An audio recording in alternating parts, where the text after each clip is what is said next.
It's going to move us on to our breakout players. Qualifications for this, just players that have not yet made a Pro Bowl. So, I was making this list, had some young guys in there. I also got, a guy that's been in the league for a couple more years as well. I guess I'll start it off. I think we might have one of the same players, but everyone else is going to be different. Okay. I mean, I'm not mad at it, but the first one, this one is kind of like my true breakout player, and it's Alexander Mattison of the Minnesota Vikings. I mean, it's not a bad one.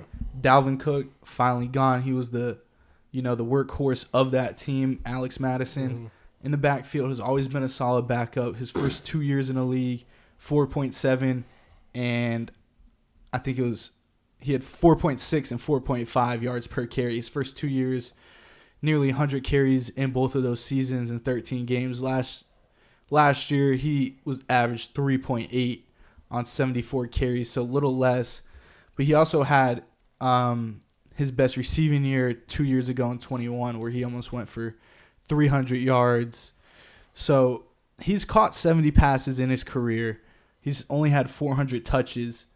So a guy that's not been used heavily, and running backs usually get ran to the ground pretty quick. His workload hasn't been too heavy. He's played in 10 plus games in every season, even as the backup. So expect him now, heavier workload. Expect him to wear down these defenses. A hard, fast runner. He could catch the ball out the backfield. I think he took a screen to the crib last year in a big moment for the Vikings. So none of this really surprises me. I've always been sort of as much of a believer you can be in a backup running back on the Minnesota Vikings, I guess. But he's always been a guy that I thought deserved a shot at the starting role. He finally gets to do it this year in Minnesota. So, with Kirk Cousins, Jay Jets, they're going to expect to lean on that run game. Not as heavily with Dalvin Cook, but, just that threat on the outside might open things up. Big year for, Madison and company, and the Vikings are going to need it because you don't want Kirk dropping back 40 times. He can throw it, but we all know what he's made out of. If Madison picks up the slack, it's going to be a big year for him, and hopefully his first Pro Bowl selection.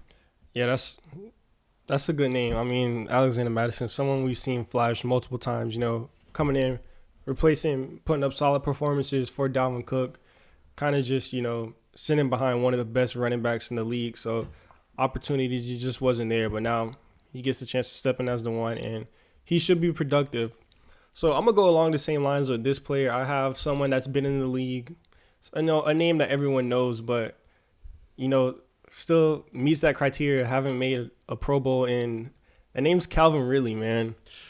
Now, I believe he has a real chance to back bounce, from a rocky middle part of his career, had the suspension, stepped away from football for mental health issues, So he hasn't really played in about 2 years since we've seen him on the field. But, in 2020, his best season as a true number one in Atlanta when Julio only played 9 games, he posted 90 receptions, 1,374 yards, and 9 total touchdowns. So this was last time we saw him, at his best as a true number one. Now, he'll be stepping into that role again, coming back fully healthy on the Jags with the best quarterback he's arguably played with. I think Trevor Lawrence is better than Matt Ryan, even though he's won a league MVP. I think Trevor Lawrence... At that point in his career, yeah. But I think Trevor Lawrence is more talented and has, better upside. So, we've seen the clips out of camp, hearing all the news and stuff. He's looked really, really impressive. He's been really sharp. Now, I don't think this will be like a career breakout, like meaning, he's going to do really, really good like for a long time. No, he's already 28, but I can definitely see him having a Pro Bowl year or two within these next few years with Jacksonville and being really productive and really, him and Trevor Lawrence being one of the best duos, one of the best connections in football because, like I mentioned, man, we've seen the talent really has always been really good. Was solid number 2, stepped up big time when Julio went out. So it's just we haven't seen him play in a while. So I think if he comes back fully healthy, his body has had time to heal. He hasn't been taking hits for 2 years as well. So he should be in really, really good shape. Should be able to put up really, really good numbers, a really solid deep threat receiver, and it should be a fun connection up there in Duval. Yeah, I mean, really didn't even cross my mind just because he is one of the best receivers. And, obviously the suspension in football, whatever, took him away from the game for a little while. But bouncing back this year, I really like that pick a lot. I mean, Calvin Ridley probably going to be top, I don't want to say top 10, but he has the potential to be a top 10 receiver. He's a lock for like a top 15 almost. Yeah. So he's definitely up there, man. And for a receiver to bounce back compared to, how we talked about Deshaun Watson, I mean, it's much easier to come back for a receiver because as opposed to a quarterback, I don't want to just say out there running routes, but you could get the feel for the game a lot quicker than as opposed to a QB. So kind of expect and he's had a full impact. off season with the team. He's been in camp. He's been getting reps with Trevor Lawrence. So Yeah, expect that immediate impact. I really like that pick. Kind of overlooked it. This next one, this is where I was leaning. Second year player. We know the talent's there, but it's Chris Olave of the New Orleans Saints. Yeah. Last year posted 1,000-yard rookie receiving season, and just look at the situation he had to go through with the revolving door of, washed up quarterbacks he dealt with and everything he had. Tight ends at quarterback. Yeah, Taysom Hill. It was just tough. Post 4 touchdowns, 1,000 yards on 72 catches. Expect him to go, crazy this year, even better than last year. So 2 back-to-back 1,000-plus seasons for a guy that just came into the league. We knew he was, really talented out of OSU. Now with a quarterback in Derek Carr who is capable and has played with, receivers and had made impacts on those receivers. Expect the veteran to come in, do good with this young receiver on the outside, and Olave due for a big year and probably a breakout where he goes for, I'm going to say, 1,100 yards easy with 7+ TDs. Yeah, Chris Olave is a really good name here. Like you mentioned, I think we've seen it's mainly just been quarterback play. But now he gets Derek Carr, a quarterback we've known that can support elite receivers. We saw him early on with Amari Cooper, and then even last season we saw him put up crazy numbers with Devontae Adams, and even had a really good season with Hunter Renfrow. So 3 different kind of receivers. Derek Carr able to support all of them, and I think Chris Olave will have a really, really good season this year. So I like that pick. Sticking with second-year receivers, I'm going with more of a low-key name, man. I got to shout out my dog Big Max for this one. Picking Romeo Doubs, man. Last year we saw the flashes. Shout out Big Max. Yeah, with Romeo Doubs, we saw the flashes last year. Kind of was early on, was looking like a really good pickup. Was a rookie, but got injured, got banged up. And last year it was Christian Watson, who was the main rookie receiver that, found connection with Aaron Rodgers and scored a bunch of touchdowns towards the end of last season. But this year, Rodgers isn't there anymore. Jordan loves the guy, and all throughout camp, it seems like Romeo Doubs has been the guy Jordan Love has been targeting, and he's the one he's been hooking up to. So, with Romeo Doubs coming into this season, in the preseason, he's played 19 snaps with Jordan Love in the starters, and on those snaps, he's had 4 targets. He's caught all 4 of them for 71 yards and a touchdown. So Jordan Love has a perfect passer rating when targeting Romeo Doubs this preseason. He had a really, really nice go ball against the Patriots for 40 yards down the sideline. Romeo Doubs showing, the ability to catch the ball in traffic, intermediate, short. He's getting it done everywhere on the field. And I just think that chemistry he's developed with Jordan Love will be a big reason. And I think he'll end up being the number 1. And he could have a really, really good season. And this offense has potential. If Jordan Love is really good or, has some of that upside that he got drafted in the first round for, Romeo Doubs can be, one of the main people that benefit from that and have some really good numbers this season. So that's the name I say we look out for. It's funny. One of the players I put on my list with a question mark because I wasn't, too sure with that quarterback situation was Christian Watson. So I didn't know if I wanted to bring him up this episode, but you threw out Doubs. I'm just going to throw Watson in there real quick. Not really my pick, but he's definitely a player. He's on the watch list, but that connection between Love and Doubs has been there this training camp. And, 2 young receivers on the outside can definitely make a splash and help out that young QB as well. Good system over there in Green Bay, good coaching. See if they can put it together, those 3 young guys on the offensive side. of the ball, but my true third pick, it comes down, man, to Javon Holland of the Miami Dolphins. This guy, he's a play caller, a captain of that defense, and a guy that was in his second year last year, heading into his third. He's yet to make a Pro Bowl, man. Just an absolute ball hawk.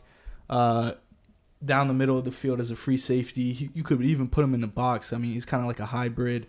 He can really hit guys. He can tackle well. And just having a command of a defense at such a young age on a team that, had some veteran presence. And it kind of surprised me, Holland wasn't up there. Even in, I guess, since it was his rookie year. But he's posted 2 picks each season. He's missed some games.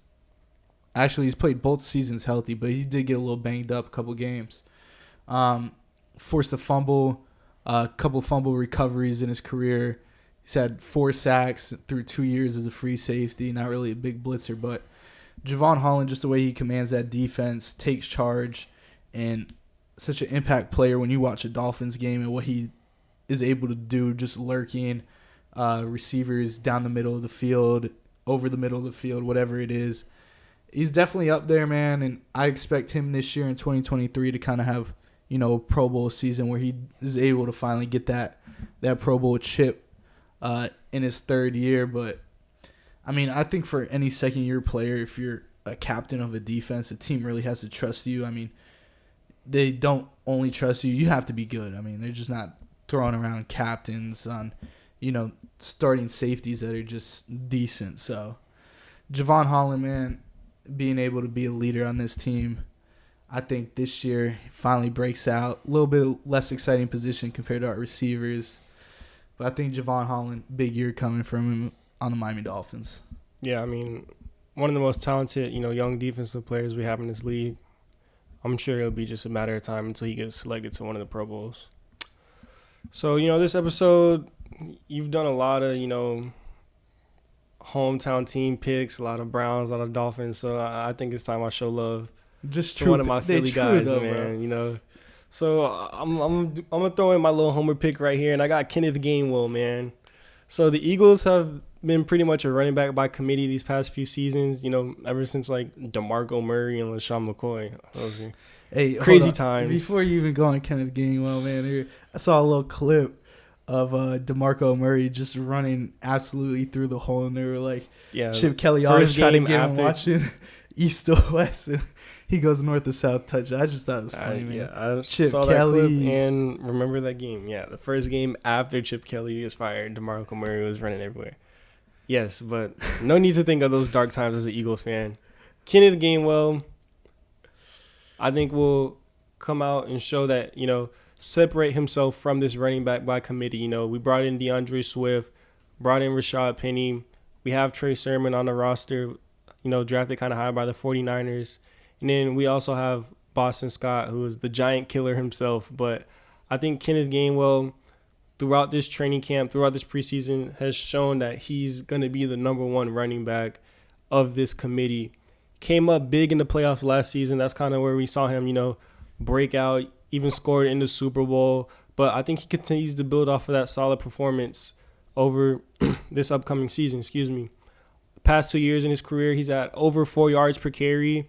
And I think one of the big things he has going for him is he's a really good runner, but he's also a really solid pass catcher with over 20 receptions in his first 2 years without being the real number 1 receiver or running back, We know what Jalen Hurts brings to the table. We know he's going to be running all over the place, but, I think he'll continue to dominate the run game. But so far this offseason, Kenneth Gainwell has seemed to take control of that lead role in that backfield. And I think going into week 1, he'll be running back 1. And throughout the season, we'll see Kenneth Gainwell get majority of those running back snaps. And, I mean, listen, if you're going to be running back for the team with the best O-line in the league, you're going to have some good numbers. So I think Kenny Gainwell has a chance to put up some really nice numbers and be really productive on one of the best teams in football.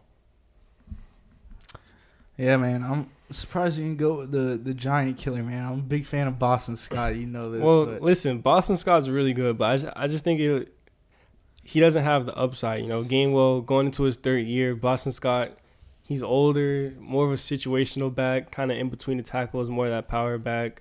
Same thing with Rashad Penny. He's explosive, but injuries more in between the tackle and Swift offers more of that, pass catching, elusive outside, of the tackle running. Whereas Kenneth Gainwell, you can kind of get all of that from him in one player. So I just think he's the most complete back out of everyone there. And reports coming out, he'll likely be RB1. I'm not gonna lie. If I could switch my pick, I just realized Christian Wilkins never made a Pro Bowl, but I'm not even gonna get into that. That's who I'd take over Javon Holland on that watch list. But both talented. I'm not mad at that Kenneth Gainwell pick. He's definitely been you saw him, as you said, emerge in those playoffs for the Philadelphia Eagles. I kind of think at the end of the season, it's just gonna be a 1-2 punch between him and Swift. I honestly, I like Boston Scott, the giant killer. I think those two guys can handle the workload, and those guys are the two most clear-cut talented running backs in that running back room. So although I'm sure it'll be more of a committee this year. I think all of those guys will get their touches. Yeah, but I think in terms of I don't think it'll be a Miles Sanders-esque role, because Miles Sanders was getting a lot, he was getting a majority of the carries, but in terms of a committee, I think Gainwell will show that he's, the true number one. With all those guys still getting involved, there's been reports with DeAndre Swift lining up in the slot, running back sets, him lining up as like a receiver, kind of flaring out of the backfield. So I don't know how much they'll run with him, but he'll definitely be used in the passing game, because that was a big thing. The Eagles didn't really target their running backs passing wise last year, so I think that was one of the main things they kind of brought over Swift. They want to get him involved a lot passing wise, so see a lot of screens and swing passes to DeAndre Swift. But in terms of running the ball, I think Kenneth Gainwell is going to be their guy. No doubt, man. That's going to wrap up, right? You only got 3. Yeah, those are my 3. Yep. That's going to wrap up, man, our breakout players